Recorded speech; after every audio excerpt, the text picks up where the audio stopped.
the week ahead. Once again, we will start with the monthly bar. The first thing that I noticed on the monthly bar is that the overnight high was made during the extended hours or in the overnight session. Historically, that has lasted for some time, but I don't remember when it has lasted for a extended period of time.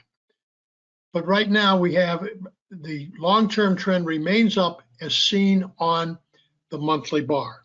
Let's take a look at the weekly bar. Okay, last week we talked about the 3-week trading range or 3-week balance. The market broke above that 3-week balance. So the top of that prior 3-week balance is now our short-term support. And that's what we're looking for as we start the new week and looking to see if we have an excess high. Okay, let's look at the daily bar.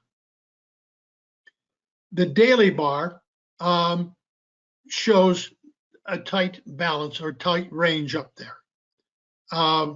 Again, being a little bit more, refining, if we break below a little balance on the top, that would be an indication that, at least on a very short-term basis, the market is attempting to auction lower. But I think we can be more specific if we go and look at the daily profiles. Let's do that. Now, I'm going to make a suggestion, and my suggestion is that you print out the weekly bar and the daily bar and keep it in front of you during the trading session. The reason I say that is for sometimes what's happened to me is the market starts, you look at the overnight trade and it starts to trade in the morning and you get distracted by price and you can lose track of the bigger picture of what's really going on in the market. And it's sometimes the emotions are hard to keep in control. So what we're looking at here on the daily bar, we have a 3-day balance. So you've heard it so many times. Balance is one of the most significant indicators that we have. Is that if there is to be a meaningful change in this market, we will start to see acceptance down below the 3-day balance.